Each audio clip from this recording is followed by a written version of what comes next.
again and discuss some of the aspects of nephrology. And today I have been given 3 topics actually to cover in 1 hour, which will be rather impossible. But I think I will be cutting short on my slides. Next slide, please. When we talk about hematuria, what do we mean? It is excretion of abnormal quantities of erythrocytes in the urine.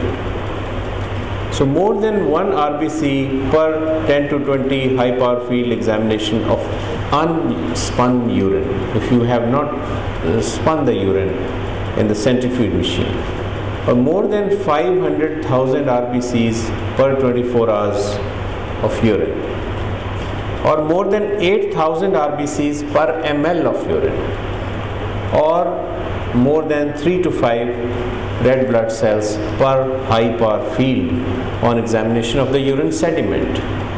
So 1 to 2 RBCs under microscope in the sediment may be considered normal.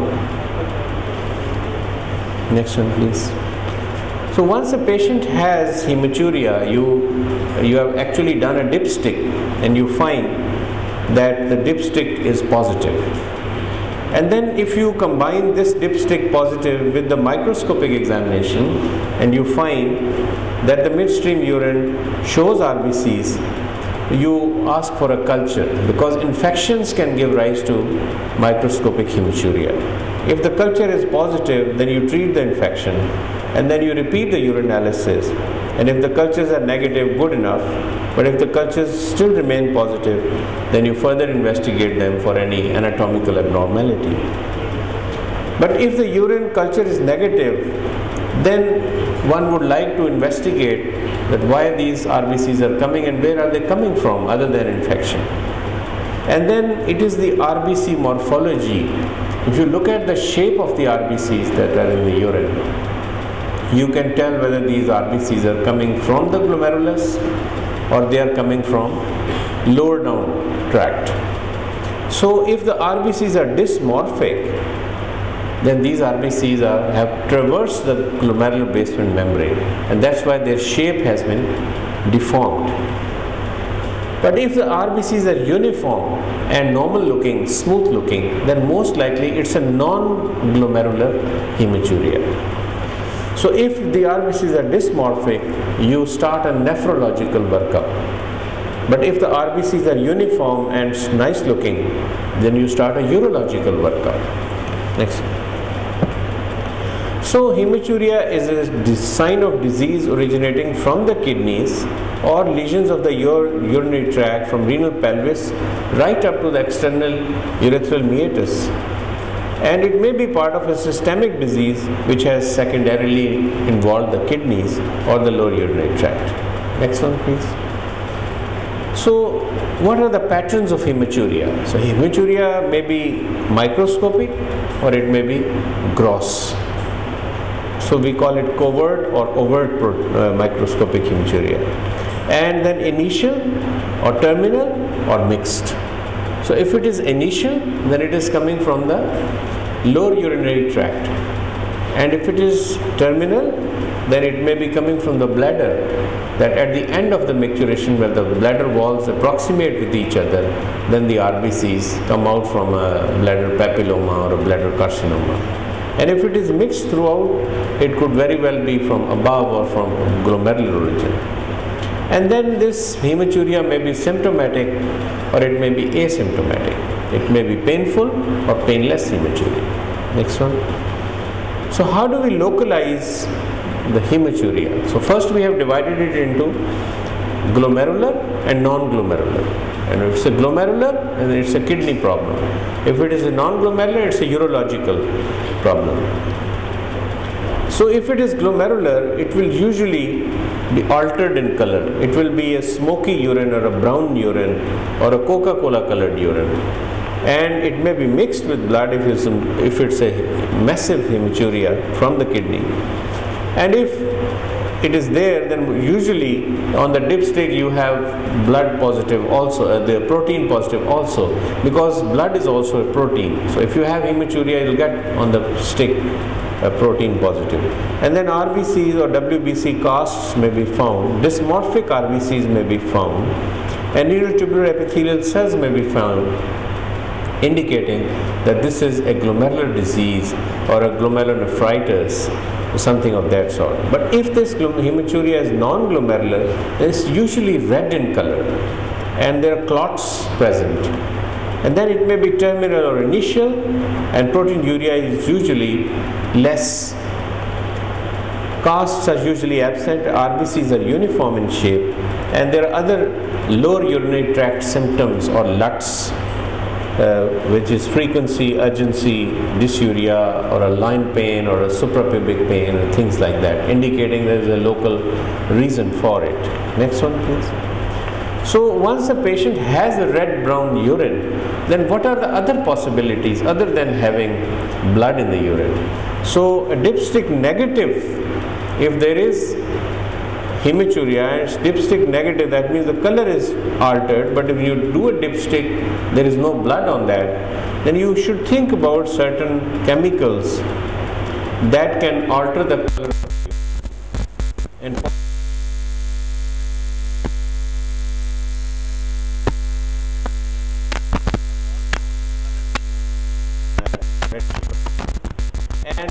this drug pyridine, phenazopyridine,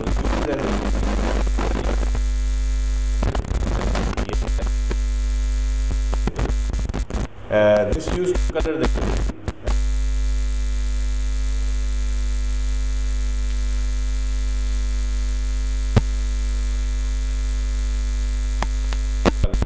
And then beetroot ingestion, chukandar, that can also change the color of the urine.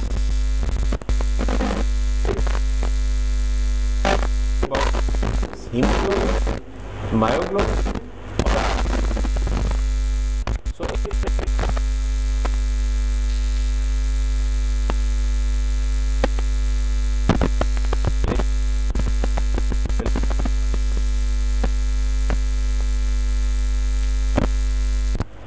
and similarly,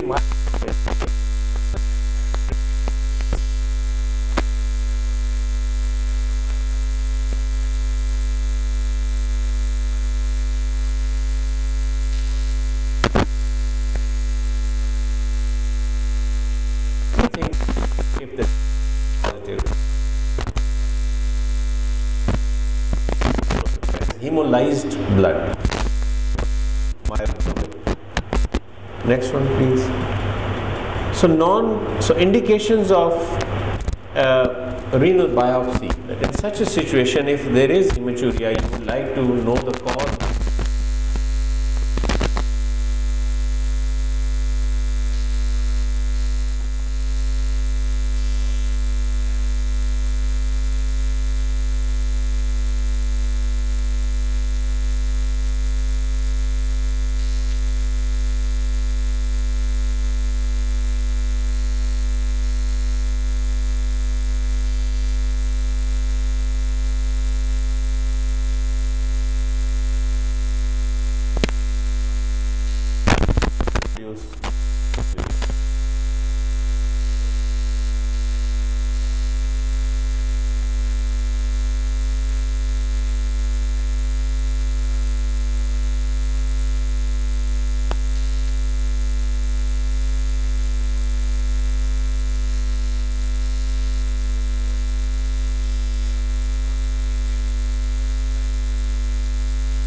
tract diseases and circulation disorder. So patients who are cirrhotics, patients who are having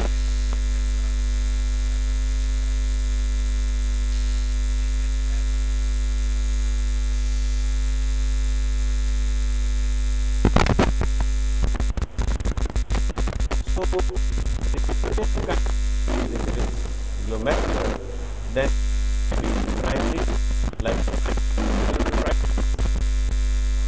is associated with multi-system disease or a part of infection or a hereditary disease like hereditary nephritis or Alport syndrome or polyuria.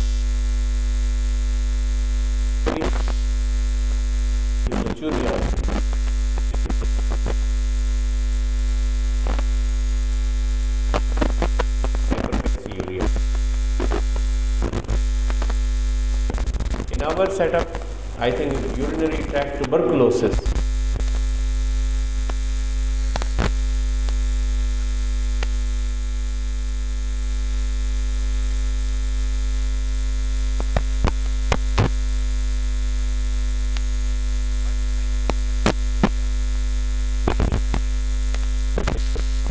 is a very common cause of microscopic hematuria in children.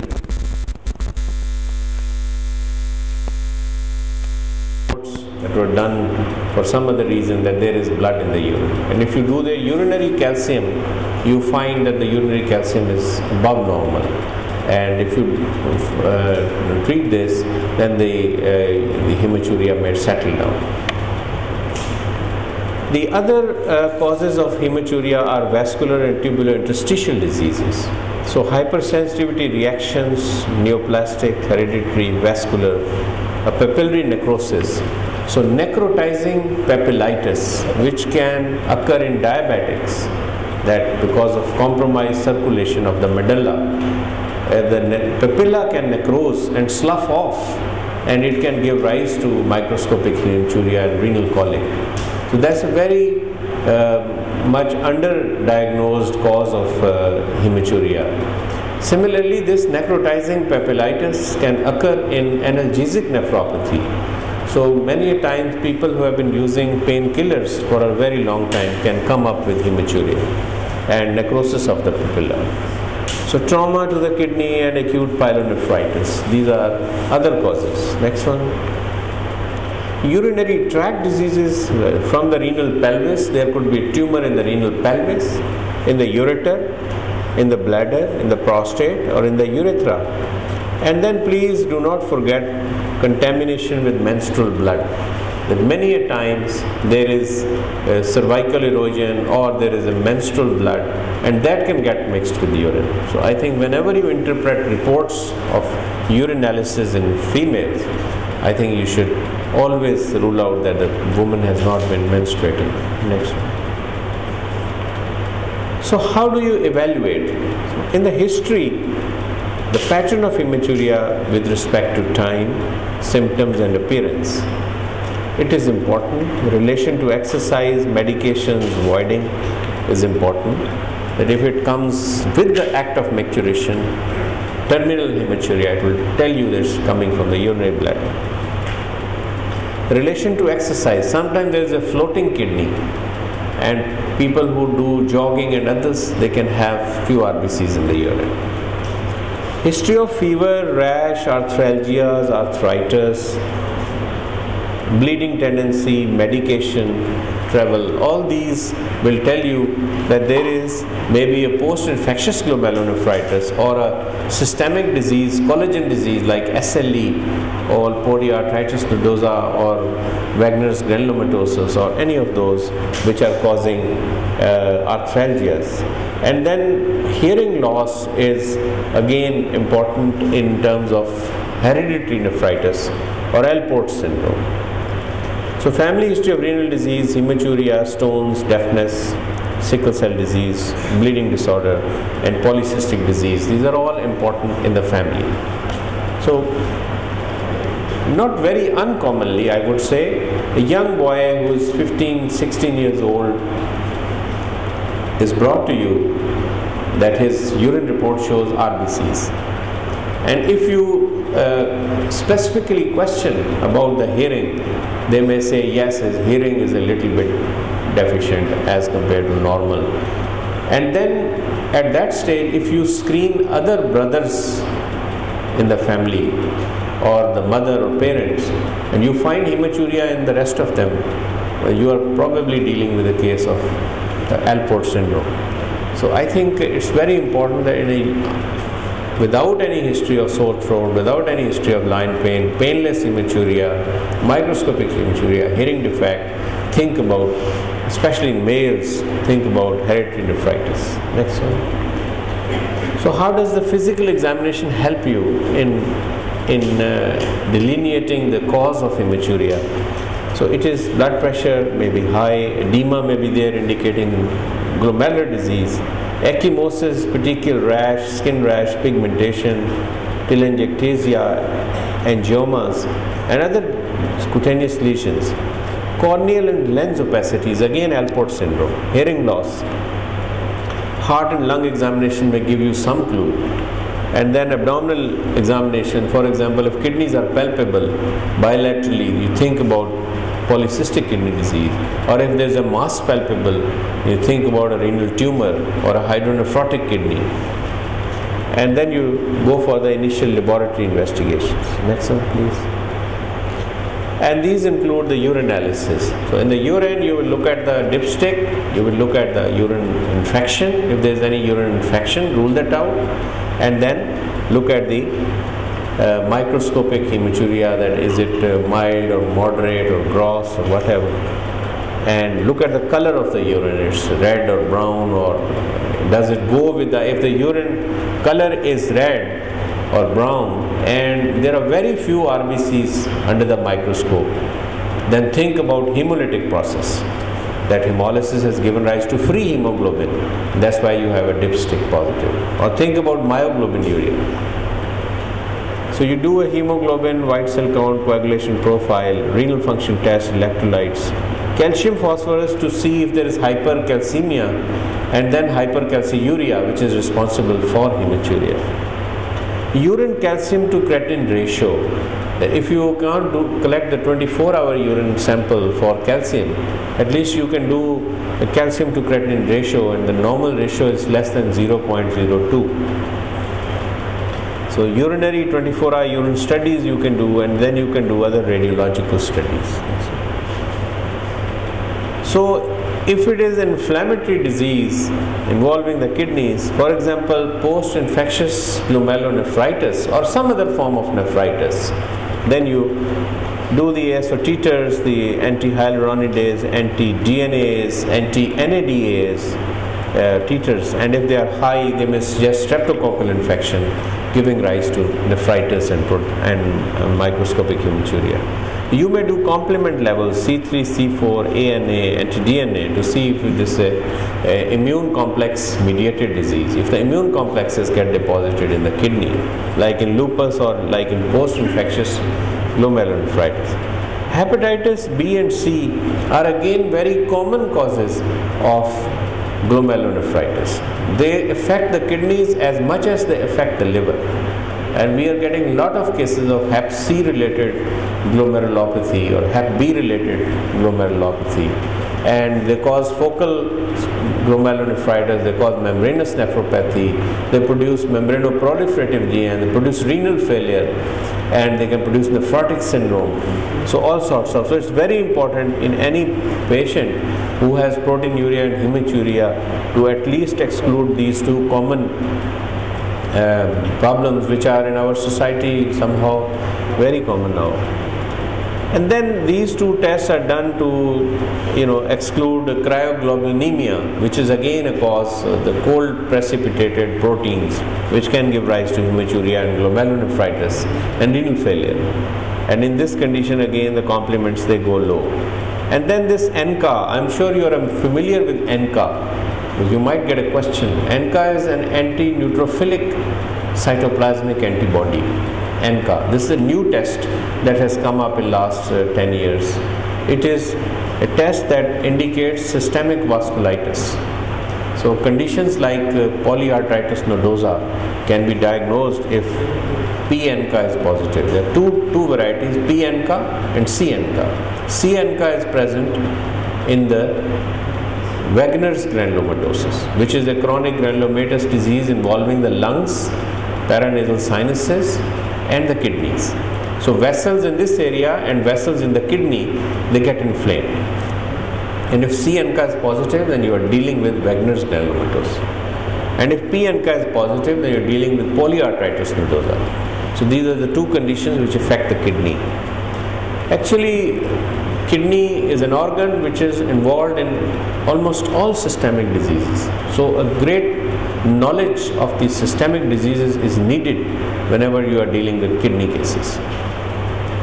Anti-GBM antibodies, anti-glomerular basement membrane antibodies, and if they are present, they can be either localized to the kidney or they can involve the lung. When they involve the lung, it's called Goodpasture's syndrome. So if somebody gets hemoptysis and gets chest symptoms and gets microscopic hematuria, think about Goodpasture syndrome. So renopulmonary syndromes like this polyarteritis nodosa, Wegener's, and Goodpasture syndrome. These can be diagnosed from these tests. And then urinary eosinophils. If there is interstitial inflammation of the kidneys, you know that there are four components in the kidneys: the vessels, the glomeruli, the interstitium, the tubules, which ultimately form the collecting system. So all of these can be affected and all can give rise to hematuria.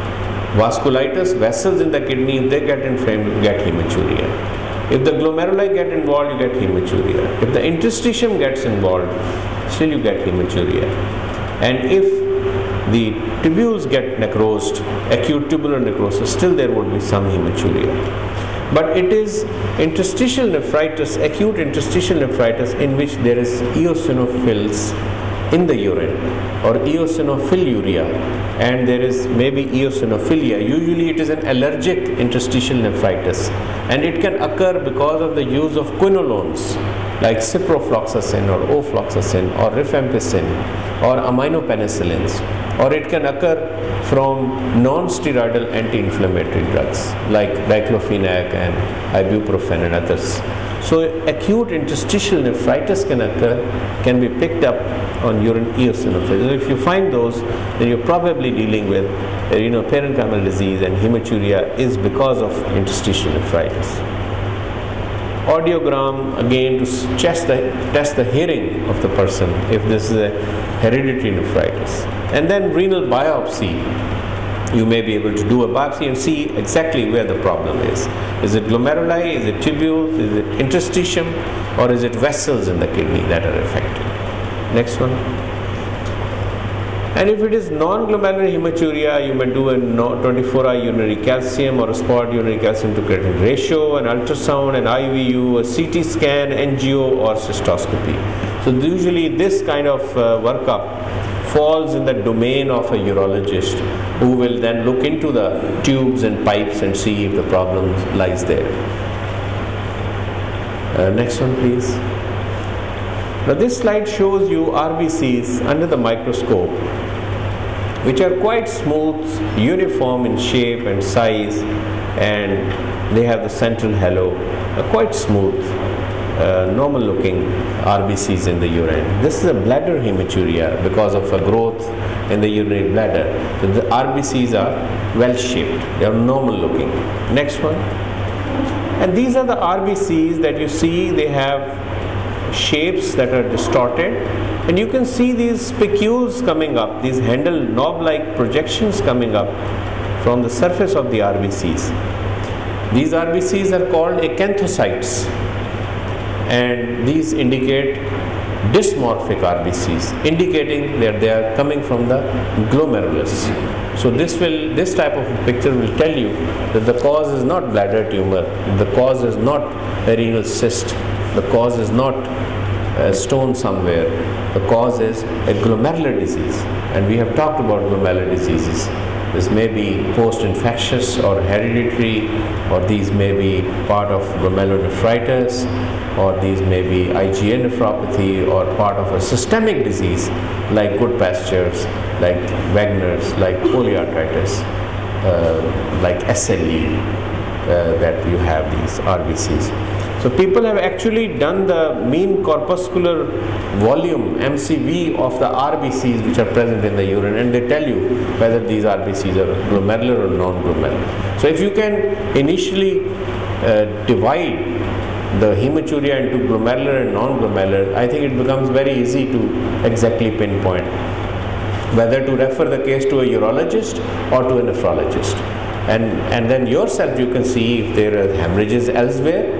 Well, you know it's a coagulation problem. The liver is cirrhotic, or if hepatitis B/C is positive, or the immune complex workup like complements, ANA, anti-DNA are positive, or it's a family history. Of course, you will do an ultrasound, you will do an IVU to see if the anatomical problems which fall in the urological group are identified. Next one, please. So once a patient has protein and blood in the urine, then it is called a nephritis like picture from the urine sediment alone. So we talk about immune complex nephritis like lupus, like post-streptococcal, like cryoglobulinemia, and it could be systemic disease like polyarthritis and Wegener's, as I said. Next one. Or it could be good pastures, or anti-GBM disease if there is no lung involvement. But if there is lung involvement, we call it good pasture syndrome. Next one. So patients who have hematuria, you look for proteinuria. If it is persistent and proteinuria and hematuria, go for a biopsy and see what lesions are present and what to do. If the GFR is low, the complements are low, hypertensive patient, again a biopsy. If there is no proteinuria, or if it's minimal and there is family history positive and hearing tests are positive, then it may be Alport syndrome. But if it is negative, then you repeat the test in 6 to 12 months time, and if this hematuria is intermittent, you can reassure them. But if it is persistent, then you can go for a biopsy. Sometimes anxiety can be an indication for biopsy. You do a yearly follow-up for 5 years, or if blood is present, then you do it for 2 years, and then you can settle down. So it will be a worrying symptom for the patient or for the family, but you can reassure, all right, repeat the urine in 3 months time. Some people, because of thin membrane disease, their basement membrane is thin, they can continue to have RBCs all their life without having any compromise of the kidney function. So if there is no proteinuria, it's just few RBCs, you can just leave it alone and reassure them and check the urine every 3 to 6 months and just reassure them again. They can sit back. Next one, please. So I have talked about infections, bacterial, viral, schistosomiasis in certain areas, tuberculosis, anatomical congenital polycystic tumor, vascular, arterial or venous thrombosis, hematological, drugs, exercise, factitious, trauma, stones, and GN. These sort of roughly would cover most of the causes of these hematuria. Next one. So if it's just isolated hematuria, nothing else, then you think about platelets, bleeding time, PTA, PTT. See if these RBCs are dysmorphic or not, and focus on anatomical abnormalities by doing these imaging techniques. Next one. So I think that is where I will stop as far as hematuria is concerned, and then I will take, if there are questions at the end, and we move on to the next topic, which is proteinuria. Next one. Next one, please. So how does proteinuria affect us? The proteinuria, you see all the protein that is filtered across the glomerulus. 180 liters of fluid is filtered across the glomerulus in 24 hours. So out of 180 liters of fluid that is filtered across the glomerulus in 24 hours, only 1.5 liter comes out as urine. So rest of it, out of 180 minus 1.5 liters, goes back to the circulation thanks to the renal tubules and their absorptive surface area. Otherwise we would be dead within hours if all this is not reabsorbed back into the circulation. Similarly, all the protein that is present gets filtered, and the heavier proteins, the globulins, etc., usually do not filter much, and albumin gets filtered. But then this filtration, then it gets reabsorbed, or it is catabolized by the proximal tubular cell, and then whatever is left is secreted and then into the tubule and then excreted in the urine. Next one, please. And this is our filtration barrier, that if we look at the basement membrane, which is here, and this side is the blood side, and you have the endothelial cells, and this side is the epithelial cell or the podocyte that we call, and podocyte is sitting on the blood vessel just like an elephant with all its feet, and you can see these feet cut. These are different feet which are cut in the section. These are called foot processes of the podocytes, and they are present on the one side of the basement membrane. On the other side of the basement membrane is the capillary, and you have on the capillary lining the endothelial cell, and in between is the basement membrane. So how from the blood the fluid goes into the tubules and how the protein gets filtered? It is this barrier basically. From the capillary lumen it goes into the urinary space, which is here from the blood lumen. So it is these pores which are present in the endothelium, in the endothelial cells. At the junctions you have these pores that the protein traverses from here in the spaces between the podocytes.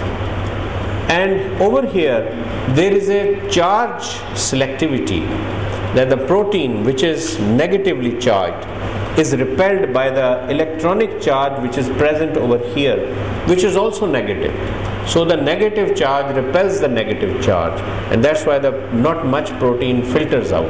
But once there is inflammation, like minimal chain disease, for example, nephrotic syndrome due to minimal chain disease, then the charge over the podocytes over this area is changed because of the lymphokines that are produced by the T lymphocytes, and you get a change in the charge. So if this becomes positively charged, and if protein on this side is negatively charged, it would suck protein into the urinary space. So it is the size of the pore, the size of the protein, and the charge selectivity that will determine how much protein will filter into the urinary space. Next one, please. So protein flow through the renal arteries is 121,000 grams per day in 180 liters. And out of this, the protein filtered through the glomerulus is 1 to 2 grams per day, which is 0.001%. And out of this, the protein excreted in the urine is less than 150 milligrams. So you can see such a tremendous barrier produced by the glomerular basement membrane, that only 150 milligram of total protein comes out in the urine, and most of it is produced by the renal tubules. It's called TAM horsefly protein, which is secreted by the tubules. Only 15 to 20 milligrams of albumin comes out in the urine. So if you have normally in a healthy person 150 milligrams of total protein in the urine in 24 hours, out of it, most of it is TAM horsefly, few globulins, and a little bit of albumin. And look at the amount that was initially filtered across the glomerulus, and look at the amount that just comes out in the urine. So there is a great barrier. Next one, please.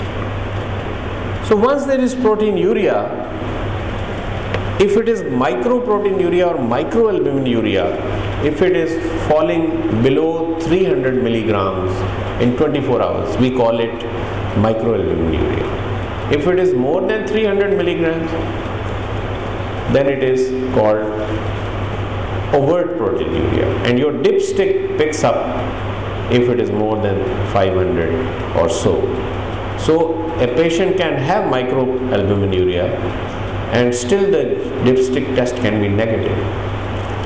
But it is that once a proteinuria is there on your dipstick or micro, then you want to see how much protein is there. You want to quantify it, and you want to see that under what condition it is coming and which type of protein is coming.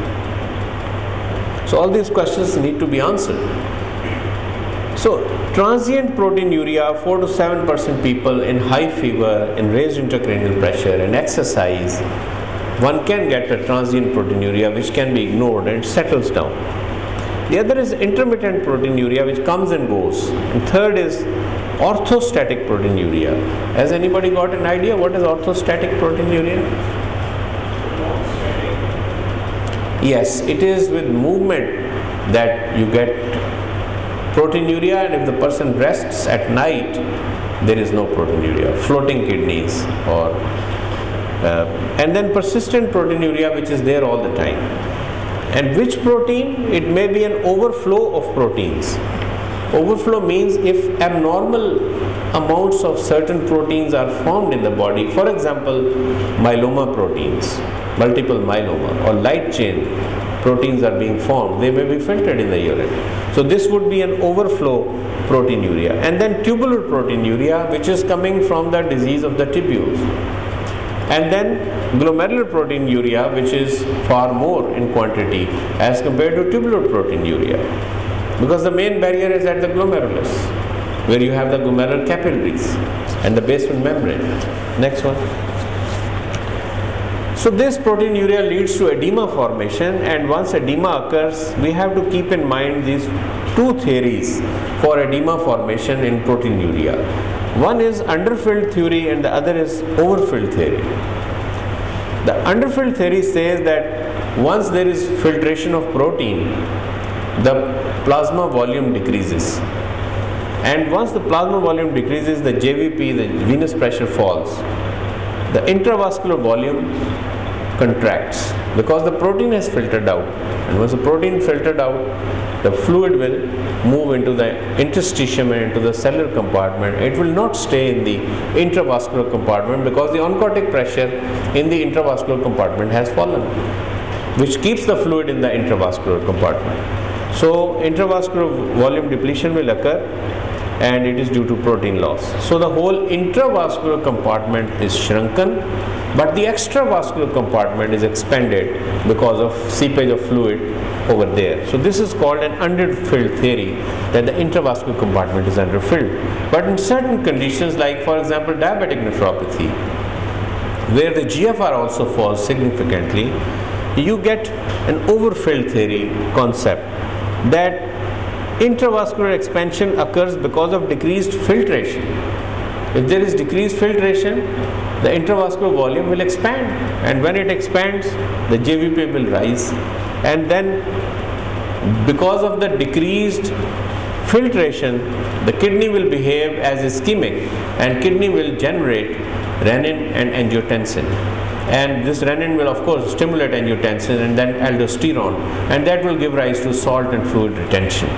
So you have to keep this in mind, that the renin-angiotensin system activation can occur in both situations if the intravascular volume is shrunken. For example, in dehydration, if somebody gets diarrhea, patient gets dehydrated. What happens? The kidney behaves ischemic. The kidney behaves ischemic, then the renin is stimulated, and renin acts on the aldosterone, tries to retain the sodium and tries to give out potassium. So both these theories apply as far as edema formation is concerned in different situations. So, and whenever you are giving diuretics to get rid of edema, please keep this in mind, that you do not in a given patient excessively dehydrate the intravascular compartment. Next one please. So you do a urine dipstick, and it's the most sensitive to albumin and least sensitive to low molecular weight proteins like your myeloma proteins, for Benz-Jones proteins. The sensitivity 10 milligram to 300 milligrams, and the coefficient of variability highs. The false negative test can occur because of the light chains, or a dilute urine, or a urine which is alkaline, very much alkaline, or false positives can occur because of a radio contrast or pyridium or other pH or a gross hematuria. So the dipstick has its limitations, and you have to keep that in mind. Next one. I think this slide is wrongly placed, but it tells you that if there is glomerular disease, it gives rise to inflammatory cytokine mediators, which increase the capillary permeability and cause primary sodium retention, which expands the extracellular volume and increases the blood pressure and causes edema. And similarly, if there is podocyte injury, it leads to proteinuria, and proteinuria leads to decreased oncotic pressure and decreased volume and secondary sodium retention. Next one, I have explained that already. So if hematuria and proteinuria are present together, look at the size of the protein, the charge, the tubular disease, and the overflow proteinuria, for example, Benz-Jones proteinuria. And if there is significant proteinuria, it usually indicates glomerular disease. So what is significant proteinuria? We will come to that. Next one. And you can see if this proteinuria is more than 3.5 grams per 1.73 meters square body surface area, then it is called a nephrotic range proteinuria or part of a nephrotic syndrome. And nephrotic syndrome, what does it do other than causing hypoproteinemia? It gives rise to water retention, because hypoproteinemia, stimulation of the renin-angiotensin system, will give rise to water retention. So there will be edema. So proteinuria leading to hypoproteinemia, leading to edema, and then leading to lipiduria and leading to hyperlipidemia. So 5 components, if they are there: proteinuria leading to hypoproteinemia, which leads to edema, and liver tries to synthesize lipoproteins, so therefore it synthesizes more lipids, and there is hyperlipidemia, and these lipids, they get filtered in the urine, giving rise to lipiduria. So you get 5 components. When all 5 are present, you call it nephrotic syndrome. So besides producing this edema, nephrotic syndrome can do many things, and you can see that this increased permeability gives rise to malnutrition because of loss of protein, and loss of intermediate molecular weight protein gives rise to decreased immunoglobulins and increases the risk of infection. So nephrotics are at an increased risk of having infection. That's why children with nephrotic syndrome that you come across every day, they repeatedly get sore throats and diarrheas and other infections because of the defective infection control, because of decreased function of the lymphocytes, the opsonization of bacteria and their phagocytosis and engulfment is compromised. So they are at a greater risk of developing infection. Loss of hormones and vitamins in the urine because of increased permeability gives rise to deficiency states. So they can develop vitamin D deficiency or vitamin A deficiency. And loss of inhibitors of coagulation. Normally there are anticoagulants present in the blood which keep the blood in a fluid state, and because of losses of antithrombin 3 in the urine, the blood becomes more hypercoagulable. Similarly, the protein has also been lost and the water has been lost from the blood compartment, so blood becomes more thick and more tenacious, and therefore it is an increased susceptibility or incidence to form thrombosis in various parts of the body. For example, DVT, for example, an arterial embolus, for example, renal vein thrombosis. These are all consequences of loss of antithrombin 3 and other inhibitors of coagulation in the urine, which predisposes to thrombosis. And you will be surprised to know that up to 50% patients with membranous nephropathy as a cause of nephrotic syndrome develop recurrent pulmonary emboli. Up to 50% patients, they develop recurrent pulmonary emboli. So it is very important to keep this in mind when you are dealing with nephrotic syndrome. So decreased plasma albumin, decreased oncotic pressure and edema, and increased hepatic synthesis of lipoprotein gives rise to hyperlipidemia. And it is not uncommon for me to see a cholesterol of 800 milligrams and triglycerides of 900 milligram in a small child of 3 years, 4 years old because of nephrotic syndrome. So enormous increase in lipids can occur, and then these lipids get filtered in the urine, and you can actually see it in the urine. Next one. So whenever there is glomerular injury, there is glomerular capillary hyperfiltration, which leads to increased permeability of macromolecules, to protein concentration in the proximal tubules, and excessive tubular protein reabsorption, which leads to activation of inflammation of vasoactive agents, which leads to fibroblast proliferation and interstitial inflammatory reaction. So that means, why I am putting these very complicated slides in front of you, because eventually you have to stop proteinuria, because proteinuria is not just the loss of protein, it is that it will lead to renal scarring and renal fibrosis eventually. So proteinuria of any degree has to be dealt with and stopped because of the metabolic consequences and the metabolic storm that occurs as a result of proteinuria in a given patient. Next one, please. So when we classify proteinuria, we say there are mainly 3 types: overflow proteinuria, tubular proteinuria, glomerular proteinuria. This may be important for you from examination point of view, that excess serum concentration of protein overwhelms nephron's ability to reabsorb. For example, light chain disease, for example, multiple myeloma. Excessive proteins light chains are being formed, and amyloid material, for example, excessive, and it gets filtered, and kidney cannot hold because the production is more than what it can hold. This is called overflow proteinuria. And the other category is tubular proteinuria. It's usually low molecular weight proteinuria, and from the proximal tubule because of the diseases of the tubules and interstitium. And then glomerular proteinuria, which is from a glomerular disease, and this is more severe. In more than 70% cases cause albuminuria and heavy molecular weight proteinuria. And examples are orthostatic proteinuria and different forms of nephrotic syndrome and glomerulonephritis. So the severer the proteinuria, the more chances that it will be a glomerular disease rather than a tubular disease. Next one, please. And we can also classify proteinuria like transient proteinuria, orthostatic proteinuria, or persistent proteinuria.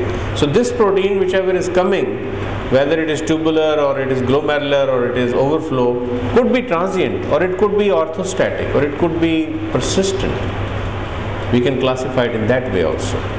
If it occurs only during period of activity, then it's called orthostatic proteinuria. And during rest, if you take the first sample in the morning after overnight rest and there is no protein, and otherwise there is protein in the urine, then you can say there is orthostatic proteinuria. It could be transient, as I mentioned, because of high fever, because of strenuous exercise, because of raised intracranial pressure, etc. Or it could be persistent, as is the case in most of the forms of glomerulonephritis and nephrotic syndrome. Next one.